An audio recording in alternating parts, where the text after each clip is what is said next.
तो कुदरती कावे कि तू मेहराब में सुन गौर से, आ रही धूर से सदा।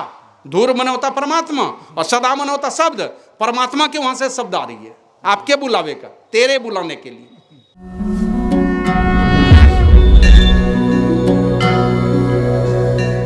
सत्य का माना ही होता है परमात्मा, और सत्संग में दो ही शब्द है, सत्य और संग। तो परमात्मा का संग हो जाए, परमात्मा को प्राप्त करके हम एकम एक हो जाए, ये असली सत्संग है। लेकिन उसके पहले उस परमात्मा को प्राप्त किए हुए इस धरती पर आकर के मानव माँ के पेट से जन्म लिया, और जन्म लेकर के संतों से युक्ति सीखी, और युक्ति सीख करके साधन करके उसी परमात्मा में अपने आप को मिला लिया, तो सत्य स्वरूप ये महापुरुष भी हो जाते हैं। ये सत्य शांति स्वरूप परमात्मा को ये प्राप्त कर लेते हैं, ये संत कहलाते हैं। और ऐसे संत का भी संग सत्संग कहलाता है, और ऐसे संतों का दर्शन अत्यंत ही दुर्लभ है, सदैव ये मिलने वाले नहीं हैं। इसलिए बाबा देवी साहब कहते थे कि चिट्ठी आधी मुलाकात होती है। तो ये संत सदैव मिलते नहीं हैं, साधु पुरुष सदैव मिलते नहीं हैं। तो इन महापुरुषों के विचार शास्त्रों में भरे पड़े हैं, तो इन शास्त्रों का भी संग सत्संग कहलाता है। और बाबा देवी साहब तो कहते थे चिट्ठी आधी मुलाकात होती है। उन शास्त्रों के विचार, ऋषि मुनियों के विचार शास्त्रों में भरे पड़े हैं, उन शास्त्रों का संग भी सत्संग कहलाता है। तो हमारे जीवन में सत्संग की आवश्यकता है, साधु पुरुष की आवश्यकता है, महापुरुषों के ज्ञान की आवश्यकता है। तो वही, लेकिन इतने से नहीं चलेगा, इससे और आगे कहते हैं, वेद भगवान उपदेश करते हैं, इसके आगे अगर उस परमात्मा को जानना चाहते हो, कहा कि तुमको मानस योग करना पड़ेगा। बुद्धि योग हो, पहले बुद्धि सात्विक हो, परिमार्जित हो, कर्तव्य और कर्तव्य, पाप पुण्य, आत्मनाथ, शरीर और शरीरी सबको पृथक पृथक करने का सामर्थ्य इनके अंदर में आए। लेकिन इसके लिए और आगे बढ़ करके तुमको क्या करना पड़ेगा, इसके पहले मानस योग करना पड़ेगा। मानस योग माने हमारे मन का मिलन हो जाए। मन का मिलन कहाँ पर हो जाए, तो हमारा मन है कहाँ पर मिला हुआ, सबका मन कहीं न कहीं है मिला हुआ।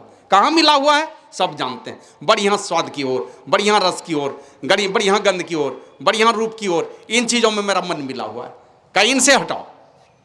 और मानस योग कहाँ पर होना चाहिए, तो मानस योग करने के लिए कहा कि अनेक नामों में फंसा है मेरा मन, तो एक नाम का सहारा दे देते हैं, तो मानस जप करो। मानस योग में दो क्रिया है, मानस जप और मानस ध्यान।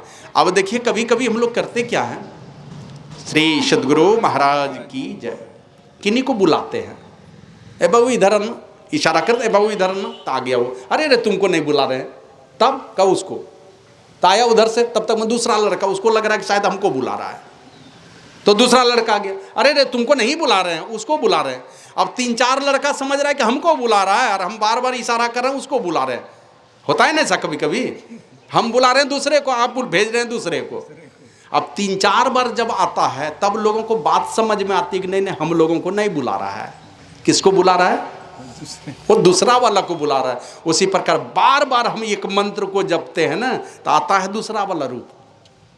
कभी काली आएगी, कभी दुर्गा माँ दुर्गा आएगी, कभी कोई आ जाएगा, कभी नानी भाभी भैया दीदी कौन कौन आ जाएगा। बुला रहे हैं गुरु महाराज को, आएगा आपके मानस ध्यान में दूसरा चीज।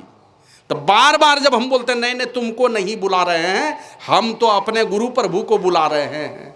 और बार बार जब ये देख लेगा, कोई देवी आ जाए, काली आए कि दुर्गा आए कि भगवती आए, कोई आ जाए, नाना नानी कोई भी आएगा, बार बार जब उसको हम हटाते रहेंगे तो समझ जाएंगे हमारे गुरु प्रभु कि नहीं किसी को नहीं बुला रहा है, वो तो एकमात्र हम ही को बुला रहा है, अब हमको जाना ही पड़ेगा। तो अंतिम में वो भी आ जाएंगे। बाबा कबीर कहते हैं अगुवानी तो आइया, ज्ञान विचार विवेक, अब पीछे सदगुरु आएंगे सारे साथ समेत। बहुत आसानी से नहीं आएंगे, पहले तो दूसरे ही आएंगे। आप लोग जानते हैं तोतापुरी जी महाराज ने जब रामकृष्ण परमहंस को दीक्षा दे दी, कहा कि ब्रह्म ज्ञान की दीक्षा देने के लिए मैं आया हूँ, तो पहले माँ काली से जाके पूछा कि एक महाराज आके दीक्षा देना चाहते हैं, और कहते हैं तुम्हारे लिए आया हूँ। कहा बेटे चला जा, मुझ में जो सामर्थ्य थी ना वो सब कुछ दे दिया हमने तुमको, लेकिन उससे मुक्ति नहीं मिलने वाली है, वो सामर्थ्य इन्हीं के पास है, तू चला जा। का इतने दिन ठग ठग करके ये अब बहका करके क्यों रखा, जब यही बात थी तो पहले छोड़ देना चाहिए। का ये जो निष्कपट भाव से तुम कर रहे हो ना, इसीलिए तो ये वाले महापुरुष आए हैं तुमको खोजते हुए, नहीं तो ये मिलते कहाँ हैं। आया भगवान महावीर की वाणी में, जो सरल और निष्कपट होता है उसकी आत्मा शुद्ध होती है, और उसी पर धर्म ठहर सकता है। आत्मा शुद्ध होगी तो संत सदगुरु मिलेंगे, ऐसे बहुत आसानी से मिलते नहीं। तो अब वो का जाके ले ले। और माता काली ने जब भेजा तो रामकृष्ण परमहंस उनको ब्रह्म ज्ञान की दीक्षा दी है। अब बैठे हैं ध्यान करने के लिए, तो ऐसा नहीं है कि मैंने ध्यान बनने लगा। जैसे बैठे आंख बंद किए ना, आप घर में देखते हैं ना कुल देवता भूत प्रेत ढेर है, ढेर लोगों के घर में अभी भी है उसके चंगुल में फंसा हुआ। बहुत आसान नहीं है निकलना। हमारे क्षेत्र में एक पंडित जी मिले बहुत साल पहले, यहीं हम थे डीसी ऑफिस में, और वो यहीं चपरासी था। हमको कुसुम घाटी मिल गया, एक काली पाठी खरीद के लेके जा रहा था कि क्या है पंडित जी, तो देख कर डर गया। कहा हम मने मन गुरु महाराज से प्रार्थना करते आ रहे थे कहीं सरजू बाबू नहीं बैठा जाए, इसीलिए भेंटवा दिया, भेंट करा दिया। क्या है तो डर गया, वो बहुत बात बनाता था। क्या है सच बताइए, इतना डांटे न डर के मारे वो सच बता दिया। बोला मेरे पत्नी को भूत लटकता है। एक महात्मा के पास गए तो वो बोले कि देखो घर में जो अजरेली कजरेली कौन भूत प्रेत है उसको तुम पहले पूजता था, अब छोड़ दोगे तो तुमको छोड़ेगा। अपने बल्ली मत दो, दूसरे से दिलवा दो। इतने लोगों के बीच में उस महात्मा का नाम नहीं बोलेंगे, नहीं तो बड़ी बदनामी हो जाएगी। बड़े प्रसिद्ध महात्मा थे हमारे जिले के, उनको दोहरा के पूछ, वही बताएं? बोला हाँ वही बोले। तो वही जातक कथा को भगवान बुद्ध का एक कहानी सुना दी उनको, तो वो डर गया। बोले थे ना वो भेड़ के बच्चे का कहानी, उसने कहा कि मैं भी तुम्हारे जैसा कर्मकांडी ब्राह्मण था, हमने भी एक पशु बलि दिया था तो मुझे सैकड़ों बार अपना गर्दन कटवाना पड़ा। अभी जो कथा सुनाए तो डर गया वो। हम कहा अभी तो भूत लटकता है ना अपने आपकी पत्नी को, अब भूत पूजिएगा तो आपकी पत्नी भूतनी बनेगी, वही नाचेगी जा करके। तो पत्नी को भूतनी बनाना चाहते हैं तो भूत को पूजा कीजिए आप। अब डर के गया यहाँ से घर, अब 3 दिन के बाद आया, कब बड़ा बाबू जान बच गया हमारा। क्या हुआ? कब पांठी मर गई। यहाँ से गई, चावल खा ली, क्या पखाना होने लगा उसको, 2-3 दिन में मर गई। चलिए बड़का पाप से बच गए, बड़का पाप से बचे। तो वो छोड़ना नहीं चाहता है। तो वही रामकृष्ण परमहंस देख बैठे ध्यान करने। कौन महात्मा बोले? गुरु जी तोतापुरी जी। वो तोतापुरी जी वो तो अंतर्जामी है, बाहर से ही सब देख रहे हैं कि क्या देख रहा है भीतर में। ये आंख बंद किए, सामने में काली माँ हाजिर है। वो तो देख रहा है कि ये हमारा चेला अब गया मेरे हाथ से, अब मेरे पीछे मेरा सेवा करेगा कौन? कौन देवी देवता, कौन नहीं चाहता हमारी सेवा करे? कौन नहीं चाहते? सब चाहते हैं हमारी सेवा करे। लेकिन आपको तो विचार करना होगा कि बड़े भाग मानुष तन पावा। असुर दुर्लभ, देवता को दुर्लभ है ये मनुष्य का शरीर। और सारे ग्रंथ गा करके कहते हैं, कोई 1-2 ग्रंथ नहीं, सारे ग्रंथ कहते हैं कि मनुष्य शरीर ये देवताओं को दुर्लभ है। और वो देवता कभी आपका पिंड छोड़ देगा क्या? तो रामकृष्ण परमहंस बैठे थे, तोतापुरी जी शीशे का टुकड़ा उठाए, एक जगह तो लिखा इसे धसा दिया यहाँ पर, नहीं तो एक जगह लिखा कैसे फाड़ दिया उसके कपाल को, कहा यहाँ पर ध्यान करो। तो ध्यान उसको करने नहीं सिखाना था, वो शीशे का टुकड़ा से काली माँ को डरा के भगाना था। भाग गई काली माँ, पीछा छोड़ दी, तब गए हैं वो समाधि में। ऐसे नहीं ध्यान बन गया। तो कहा कि एक निष्ठ होकर के जब मन ही मन मानस योग करते हैं, एक मंत्र का जप करेंगे, आएगा दूसरा वाला रूप। एक मंत्र का जप करेंगे, आना चाहेगा दूसरा रूप मानस ध्यान में। लेकिन बार बार जब एक ही मंत्र को पुकारते पुकारते पुकारते, एक ही मंत्र में अब आंखें बंद है, दृष्टि धुंधले अंधकार में स्थिर है, मन हमारा एक लगातार एकदम अनवरत जप रहा है, कहीं हिलडोल नहीं कर रहा है, एकदम उसी प्रेम में भाव विभोर होकर के ये अपने इष्ट को पुकार रहा है। पुकारते पुकारते दूसरा कोई रूप मानस ध्यान में आना भी चाहेगा तो वो समझ जाएगा कि इस रूप को ये पुकारने वाला नहीं है। छोटा बच्चा देखते हैं ना, रोने लगे, जो दूधमुहा बच्चा है ना, दूधमुहा बच्चा देखिएगा रोएगा, आपको लगता है शायद वो नहीं पहचानता है, लेकिन उसकी अपनी माँ जब तक नहीं गई उसका आंसू नहीं बंद होने वाला है। दूसरे के गोद में वो चुप नहीं होना चाहता है। घर में 3-4 मेंबर है ना, तो छोटा बच्चा जिसके गोद में खेला है, नया आदमी जाके गोद लेगा तो उसके गोद में जाना नहीं चाहता है। तो उसी प्रकार संत सदगुरु कृपा करेंगे और बार बार जब एक ही मंत्र को जप करते हैं तो वो रूप आपके सामने में भी आएगा, लेकिन शुरुआती जगह में धुंधला रूप आता है। तो अब बहुत लोग क्या करें, मानस जप कर बैठे हैं ध्यान करने, अब मानस जप हुआ नहीं, मानस ध्यान शुरू हो गया। मानस धन में 2 मिनट हुआ, फिर मानस जप शुरू हो गया। ये उलट पुलट, दूसरा कक्षा से पहला कक्षा, पहला कक्षा से वहाँ क्या कहते हैं बैर के बैर तोड़ने में चला जाता है। यही होता है, कभी मानस जप में जाएगा, कभी मानस ध्यान में जाएगा। ये उलट पुलट को सीधा कीजिए एकदम दृढ़ता के साथ। और ये मत भागिए मत कभी भी कि हमारा मानस जप अगर नहीं हो पाया है तो मानस ध्यान कर ले, मानस ध्यान नहीं हो पाया तो बिंदु ध्यान में चले जाए। भागा भागी मत कीजिए। शब का महत्व है। गुरु महाराज बिंदु ध्यान और नाद ध्यान को कठिन देख करके मानस जाप और मानस ध्यान ये दोनों विधि का इजाद किए हैं कि ये दोनों में परिपक्व हो जाइएगा। और ये जैसे ही शिवनारायण स्वामी ने कहा, ये मूर्त अगर तुम्हारे सामने ठीक ठीक आ गया तो ये साधारण नहीं है गुरु का मूर्त। सारे विकारों से बचा हुआ महापुरुष का मूर्त अगर आपके मानस पटल में बैठ जाए क्या होगा? गुरु मूर्ति सुरति मिच निरखो तबूर होती जो। और नानक देव जी महाराज तो कहते हैं गुरु की मूर्ति हृदय बसाइए। योग हृदय में गुरु मूर्त आ गए तो जो इच्छा है सब दे देंगे। जो चाह रहे हैं उससे कितना गुना दे देंगे कहा नहीं जा सकता, सोच भी नहीं सकते। यही गुप्पा घाट आए, एक लड़का आया नहीं, एक यादव जी आए और आकर के कुछ पेड़ा लेके आए थे। पूजन से भी बात है गुरु महाराज के पास, तो चले गए यहाँ से और गए गुरु महाराज के बगल में ही खड़े होकर के पूजन से भी पूछते हैं क्या लेके आए हैं? बोले कि हुजूर पेड़ा लेके आए हैं। कौन दूध का पेड़ा है? बोले हमारे घर में भैंस है ना, उसी के दूध का पेड़ा है। तो पूजन से कहते हैं गुरु महाराज क्या भैंस के दूध का पेड़ा खाते हैं? अब ये बोल ही रहे हैं संसेविवा कि गुरु महाराज क्या भैंस के दूध का पेड़ा खाते हैं। और गुरु महाराज जैसे हाथ बढ़ा दिए, हाथ बढ़ाए तो यादव जी हाथ बढ़ा दिए, गुरु महाराज अपने से लेकर खाने लगे। और संसेविवा मना करना है कि गुरु महाराज भैंस के दूध का पेड़ा नहीं खाते हैं, खा लिए। अब वो यादव जी गए घर, 15-16 साल बीत गया होगा। 15-16 साल के बाद फिर आए वो, तो पूजन सेविवा देख लिए उसको। तो उनको पूछते हैं बाबा हमको पहचाने? बोले नहीं। वो भैंस के दूध का पेड़ा जो गुरु महाराज खाए थे। तो वो भी हंसने लगे। तो ले गए गुरु महाराज के पास। अब गुरु महाराज के पास ले गए तो जाके प्रणाम किया और उससे पूजन सेविवा कहते हैं हुजूर वही आदमी आया है जो भैंस के दूध का पेड़ा खिलाया था आपको 15 साल पहले। तो गुरु महाराज पूछते हैं पूजन सेविवा के सामने में क्या हाल चाल है? कि हुजूर आपके कृपा से ना वो भैंस मर गई। श्री सदगुरु महाराज की जय। गुरु महाराज पूछते हैं क्या हाल चाल है? तो वो कहता है कि हुजूर आपके कृपा से भैंस मर गई। तो गुरु महाराज मार दिए ठहाका खूब जोर से, हमरे कृपा से भैंस कैसे मर गई? हाँ हुजूर आपके कृपा से भैंस मर गई। का कैसे? का हुजूर हमारा एक बेटा था ना, दिन रात वो भैंसे के चक्कर में पड़ा रहता था, पढ़ता ही नहीं था।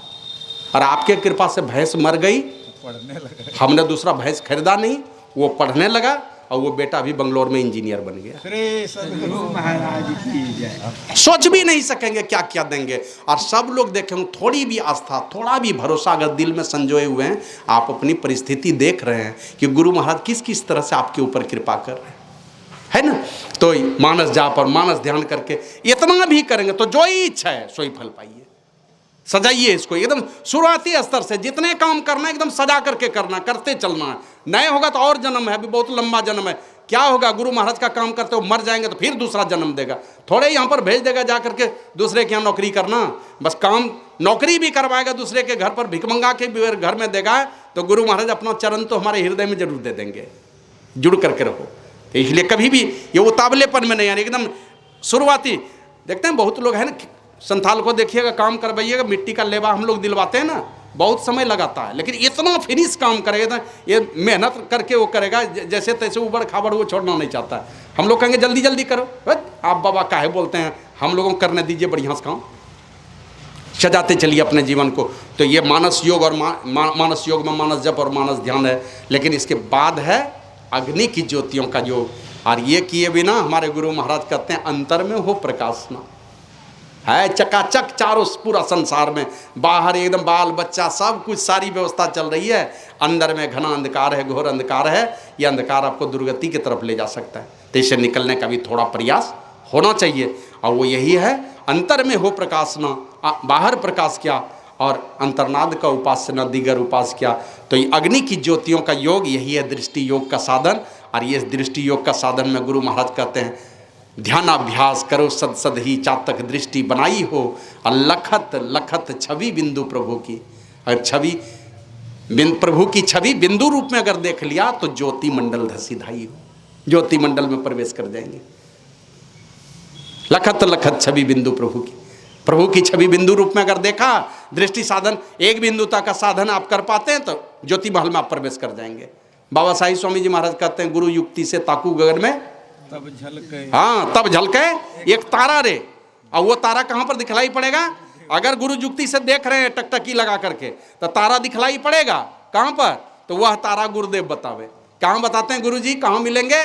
कद वह तारा गुरुदेव बतावे ज्योति महल का द्वार। अरे तुम ज्योति के महल में बैठे हो, अब ज्योति महल में प्रवेश करने में ज़्यादा विलंब नहीं है, बस पहले वो काम कर लो। यहीं से परमात्मा का क्या कहते हैं, द्वार खुलता है इसी जगह से। वही आज्ञा चक्र है, शिव नेत्र है। तो ये काम करने कहा। तो अग्नि की ज्योतियों का योग कर, और योग की इस दृढ़ भूमि को अपने हृदय में, योग की दृढ़ भूमि है सत्संग, इस दृढ़ भूमि को अपने हृदय में धारण कीजिए।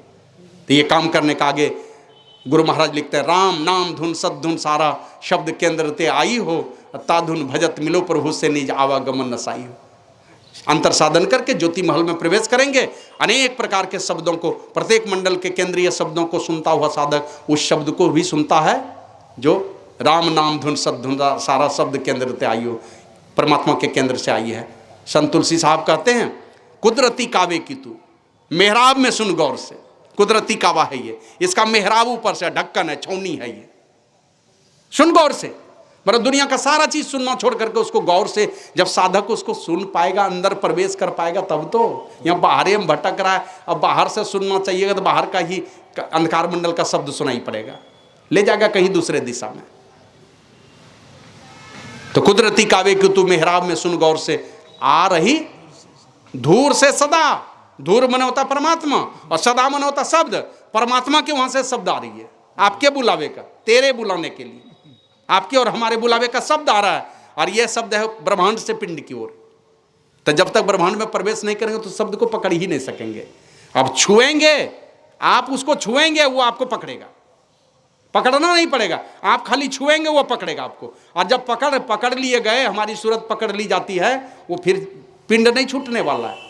देखते हैं सांप के मुंह में अगर मेढक का एक टांग पकड़ा जाए, पैर पकड़ाया, मेढक को दम नहीं है भागने का उसे, और अगर छूट भी जाए, पूज्य बाबा साहिब स्वामी जी महाराज कहते थे, माता पिता के हाथ के बीच में बाल बच्चा चला जाता है तो हो सकता है माँ के हाथ से छूट जाए बच्चा, लेकिन वो शब्द के ज्योति और नाद के बीच में जो साधक चला जाता है कभी छूटने वाला नहीं है। वो तब तक नहीं छोड़ेगा जब तक आपको मुक्ति के धाम में ना पहुंचा दे, गिरने नहीं देगा वहां से। इसलिए बाबा साहिब स्वामी जी महाराज का एक भजन गाते हैं, बढ़ा आजानुभुज दोनों। आजानुभुज बहुत लंबा है, ये घुटना से पार जाने वाला। का आजानुभुज दोनों प्रकाश अरु शब्द का मुझको, और लगा लो अपने चरणों में गुरु साही तुम्हारा। क्या ये दोनों हाथ पकड़ा दो, ये वाला हाथ नहीं। दूसरे भजन में गाते हैं बाबा साहिब स्वामी जी महाराज, ज्योति रूप रौरे आपन दिखा के, नाद रूप रौरे आपन परखा के, साही के शरण लगाई गुरु जी, और उस दिन कहिया दिखाई बता दी गुरु जी, जहिया से रौरे चरण कमल में अविचल श्रद्धा जमाई गुरु जी। वो दिन कहिया दिखाई बता दी गुरु जी। कब वो दिन आएगा जब ज्योति और नाद रूपी दोनों हाथ का सहारा देकर के आप अपने चरण शरण में लगा लेंगे। हमारे गुरु महाराज लिखते हैं, तुम्हरे ज्योत स्वरूप अरु तुम्हरे धुन रूपा, परखत रहूं निस दिन गुरु करु दया अनुपा। ऐसी अनुपम दया कर दो कि बढ़िया जस हो, कीर्ति हो, जीते जी अच्छी गति और मरने के बाद भी दुर्गति नहीं हो। इसके लिए कहा कि बस यही दोनों सहारा दे करके अपने चरणों में लगा लो उनको। तो ये काम कहा कि ये सबसे पहले बुद्धि योग, फिर मानस योग, फिर अग्नि की ज्योतियों का योग कर। इस योग की ये दृढ़ भूमि है, ये सत्संग, इस योग की इस दृढ़ भूमि को अपने हृदय में दृढ़ता के साथ धारण कीजिए। अब बाबा साहिब स्वामी जी महाराज कहते थे, जैसे छोटी सी ज़मीन खरीदते हैं, इस छोटी ज़मीन में जब 2-3 मंजिला घर बनाते हैं तो ज़मीन से कई गुना पैसा खर्च होता है, बहुत खर्च होता है बिल्डिंग बनाने में। उसी प्रकार आप क्या कह सकते हैं, ज़मीन की कोई कीमत नहीं है, इसी ज़मीन पर तो बिल्डिंग का निर्माण होता है। उसी प्रकार ये ध्यान रूपी बिल्डिंग कहाँ पर खड़ा होगा, ये सत्संग रूपी आधार पर खड़ा होगा। तो ये सत्संग हमारे जीवन में चाहिए। ये हमारे गुरु महाराज कहते हैं, गुरु की नित्य कर पूजा, जगत इन सम नहीं दूजा, मैं ही को आन नहीं सूझा, फकत गुरु ही आधारा। एकदम दृढ़ता के साथ गुरु चरण का आधार बना लीजिए। और राधा स्वामी साहब तो साफ साफ कहते हैं, सदगुरु की खोज करो प्यारी, और संग उनके बाट चलो न्यारी। उस न्यारे पथ पर चलना चाहते हैं तो किनके साथ चलेंगे, मनमानी मत कीजिए। सहारा हमेशा समर्पण का भाव लेकर के बिना आपके कृपा का हम नहीं चल सकते हैं। इसलिए एक संत ने कहा, पांचों चोर सदा मग रोकत, इनसु कर छुटकारी, सदगुरु नायक के संग मिली चल, लूट सके नहीं दारी। संत चरणदास जी कहते हैं, बाबा कबीर कहते हैं गुरु को, हाँ ये बनियारा गए थे ना, ये गर्भीदास जी हैं, हमसे पूछे, आए थे वही धनबई से, तो पूछे कि गुरु को कहाँ पर रखना चाहिए। हम कहे कि बाबा हम कहाँ से बताएंगे, ऐसे पढ़ के बता सकते हैं, पढ़े हैं ना सत्संग योग में, वहाँ से बता सकते कहाँ रखना चाहिए। हम रख तो नहीं सकते हैं लेकिन पढ़े हैं तो वही तो सुना देते हैं। बोला क्या? हम कहे गुरु को शीश पर रखिए। चलिए आज्ञा माही का रखे हैं शीश पर, शीश पर रखे हैं गुरु को। हम लोगों ने देखा, जाते थे मनियारपुर, बार बार गौर, एक तस्वीर गुरु महाराज की गिरी हुई थी, एक तस्वीर गिरी हुई है। कुछ बाबा टहल रहे थे, सुधीर बाबा टहला रहे थे, की चके तो सुधीर बाबा कहते हुजूर फोटो उठाए, लाठी इसी तरह से न मारने के लिए लाठी, फोटो है न हुजूर तस्वीर चके। एक दिन पूज बाबा के सामने में सुधीर बाबा मैंने सत्संग में क्या किए, पूज बाबा के प्रवचन का पाठ कर दिए, उन्हीं का प्रवचन पाठ कर दिए। बाबा सुन लिए, छोटा सा ही प्रवचन था। दूसरे दिन भी वही वाला, वो संग्रह जो किए सुधीर बाबा, वही किताब लेके जा रहे थे मंच पर। ओमानंद को बुलाए, ओमानंद समेटो, सारा सामान समेटो, तो समेटो, यहाँ नहीं रहना, ये मनियारपुर रहने लायक नहीं रह गया, मेरे रहने लायक नहीं जगह है। अब सब डर गया कि काहे बाबा सब सामान समेटवाने लगे। बोले नहीं हम मनियारपुर में ही नहीं रहेंगे। तो सुधीर बाबा जाके पैर पकड़ के कहते हैं हुजूर की गलती बेले का, हम ही सबसे बड़े हो गए, तुमको गुरु महाराज का प्रवचन नहीं सूझता है? कल भी तुम मेरा ही प्रवचन और आज भी तुम किताब लेकर के आया। तो गुरु को शीश पर राखिए, चलिए आज्ञा माही, कह कबीरता दास के तीनों लोक में कहीं भय नहीं है। जो मस्तक पर कोई रहे कि नहीं रहे, संसार का कोई भरोसा रहे कि नहीं है, मस्तक पर गुरुदेव का आशीर्वाद है, उनको अपने मस्तक पर रख करके चलिए, तीनों लोक में कहीं कोई भय नहीं है। उसके लिए कीर्ति का झंडा दुनिया में लहराएगा उसका, और संसार में भी जय जयकार होगा, संसार के बाद भी उनकी दुर्गति नहीं होने वाली है। तो इसलिए संग उनके बाट चलो न्यारी, अब भव सागर है गहरा भारी, गुरु बिन को जाए सके पारी। गुरु के बिना कोई पार नहीं जा सकता है। और आगे कहते हैं भक्ति की रीति सुनो प्यारी, गुरु चरणन प्रीति करो सारी। भक्ति की रीति सुनो प्यारी। क्या है भक्ति की रीति? कि गुरु चरणन प्रीति करो सारी। सब लोग गुरु चरणों में प्रीति करें, बिना गुरु चरण में प्रीति के भक्ति रीति ही यही है। बिना गुरु के चरण में प्रीति का साधन हम एक डेग भी आगे नहीं बढ़ सकते हैं। तो संतों की कृपा हमारे ऊपर बरसते रहिए संसार में कहीं पर। ऐसे तो इस घर में दो खुशी का क्या कहते हैं, खुशी का दो वातावरण है। एक तो है कि पहले तो नाती आया था तो उसमें सत्संग हुआ, और फिर बाद में फिर नतनी आई है, तो ये भी खुशी का दिन, बहुत दिन से चाह रहे थे लोग कि मेरी बेटी सत्संग कराना चाहती है। एक तो खुशी का और दिन है, और वो इसलिए भी कि आप लोगों को हमने कभी बताया था कि परमात्मा जब किसी के घर में स्वाभिमान भेजता है ना, पुरुषार्थ भेजता है, तो ये सारा चीज़ स्वाभिमान भेजेगा, पुरुषार्थ भेजेगा, तो ये सारा चीज़ जब भेजता है तो बेटा भेजता है। और दया ममता करुणा से आंगन आपका भरना चाहेगा तो बेटी भेजता है। दया भी रहे, मैंने पुरुषार्थ भी रहे, है ना, मेहनत भी रहे, स्वाभिमानी भी रहे, लेकिन साथ में दया ममता करुणा बरसाने के लिए परमात्मा घर में बेटी के रूप में भेज देते हैं। तो बहुत खुशी का दिन है। और दूसरी खुशी का दिन आप लोग शायद सुने होंगे, पूर्वे जी जैसी सूचना दी कि बेटे का भी सिलेक्शन हुआ है इधर, तो बड़ा ही खुशी का माहौल है। लेकिन ये सारी खुशी बरकरार रहे, इसके लिए इंजीनियर डॉक्टर कुछ भी बनिए, बड़े से बड़े पद पर जाइए, संसार में रहिए, माथा हमारा आसमान में जाए, पैर कभी धरती से ऊपर उठे नहीं। कुछ भी बन के रहिए, इंजीनियर डॉक्टर प्रोफेसर कुछ भी बनिए, परमात्मा का बन के रहिए। और परमात्मा के बहुत निकट होकर के रहना चाहते हैं, सदा सदा के लिए गुरु और साधु संत का प्यारा बन करके रहिए। जो गुरु साधु संत के प्यारे हैं वो परमात्मा के प्यारे होंगे, और जो साधु संतों से दूर रहेंगे, साधु संतों से दूर रहेंगे, परमात्मा कभी नहीं मिलने वाला, कभी नहीं। ब्रह्मानंद स्वामी कहते हैं मंदिर जाए करे नित्य पूजा, राखे बड़े आचार रे, साध जन की कदर न जाने, मिले न सिरजनहार रे। और बिन सत्संग ज्ञान नहीं उपजे, कर ले जतन हजार रे, ब्रह्मानंद खोज गुरु पूरा उतरो भवजल पार रे। इस संसार सागर से पार पाना जाते हैं, संतों का सानिध्य चाहिए।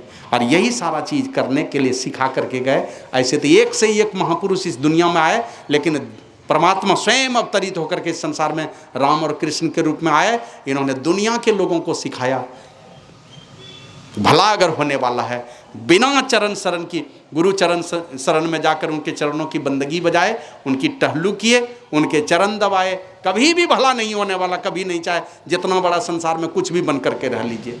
और इसी को गुरु महाराज, हमारे गुरु महाराज कहते हैं, करिए भाई सदगुरु गुरुपद सेवा, विषय भोग मन ललची ललची धरे, जाए पड़े जम जेबा, और मात पिता दारा सुत बंधु कुटुंब न करे तब सेवा। विषय भोग की तरफ दौड़ेंगे, ललच ललच करके विषय भोग में जाएंगे तो जम का जेवा, उसका भोजन बनेंगे, आप जम के मुख में जाएंगे। ये विषय जो विषय ही है, जम का भोजन है। तो उससे बच करके का धन को गिने निज तन न सहाई, तुम हंसाए के का। धन की बात छोड़ दो, अपना तन भी सहायक नहीं होने वाला, धन तो छूटेगा ही छूटेगा, तन भी छूट जाएगा अंतिम में। सहजो भाई कहते हैं, यही कही गुरुदेव जू, यही पुकारे संत, सहजो तज या जगत को तो हे तजेगो अंत। ये जगत तुमको तजेगा, इसलिए अभी से तज दीजिए, पहले से दिल से निकाल करके रखिए।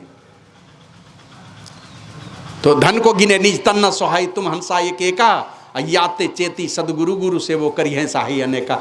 यही सोच करके धन छूटेगा, तन भी छूट जाएगा, यही सोच करके सदगुरु की सेवा कीजिए, इनके चरणों से जुड़ करके रहिए, करिए सहाय अनेका। घर का लोग नहीं पूछेगा तो समाज का लोग आपको पूछेगा, घर का लोग आदर नहीं देगा तो समाज का लोग देगा। तो इसलिए इन सारी चीजों को सुनना है। और देवी साहब ये गुरु निज भेद दें, अधर चरण को गुरुमुख चढ़त विसेखा, चढ़त चढ़त सो टपत गगन सब। चढ़ते चढ़ते स्थूल गगन, सूक्ष्म गगन, सारे गगन को पार करके सबसे शिखर पर, मतलब साधना की सबसे ऊंची चोटी परमात्मा के पास पहुंच होती है उनकी। चढ़त चढ़त सो टपत गगन सब, जाय मिलत सबसे खा, सबसे ऊंचे शिखर पर चला जाता है। और देवी साहब पूर्ण सदगुरु जिन सम भेदी न दूजा, ये पूर्ण सदगुरु बाबा देवी साहब, और उनके ज्ञान के मुताबिक हमारे सदगुरु में ही परमहंस जी महाराज भी पूर्ण सदगुरु हुए, जीते जी मुक्त महापुरुष हुए। अब मैं ही निस दिन चरण शीश धरी, आप अर्पी करूँ पूजा। उनके चरणों में शीश नवा करके, अपने आप को अर्पित करके, मन सर्वस्व अर्पण करके आप अर्पी करूँ पूजा। ऐसे संत सदगुरु की पूजा करें, मन उनका आदेश और उपदेश के मुताबिक नियमित रूप से बाहरी और आंतरिक दोनों प्रकार का सत्संग करते हुए सदा सदा के लिए संसार में शरीर रहते मुक्ति को प्राप्त करें। और इसी के लिए यह सत्संग का आयोजन है, और ये ज्ञान मिल पाए सत्संग के माध्यम से, ज्ञान मिलता है सत्संग के माध्यम से, इसीलिए सत्संग का आयोजन आदरणीय जगदीश पूर्वे के द्वारा कराया गया। ऐसे तो वो बोली कि मेरी बेटी सत्संग करा रही है, और निमंत्रण बेटी कहीं नहीं दे, बाप दे दिया निमंत्रण 9 बजे का। श्री सदगुरु महाराज की जय। निमंत्रण भी बेटी को देना चाहिए सबको। तो खैर कोई बात नहीं, ये बड़ा ही नेकी का काम सत्संग का आयोजन कराया। जिस निमित्त, जिस आशा और अपेक्षा से ये सत्संग का आयोजन हुआ है, गुरु प्रभु सारी आशा और अपेक्षा की पूर्ति करें, ये मैं गुरु प्रभु से प्रार्थना करता हूँ। लेकिन मूल में है कि इंजीनियर, डॉक्टर, प्रोफेसर कहीं कुछ बनिए, गुरु प्रभु के चरणों में जुड़ करके रहिए। दुनिया में कुछ भी बने, माता पिता का पुत्र बन करके रहिए, और संसार में इंजीनियर बनिए, डॉक्टर बनिए, कुछ भी।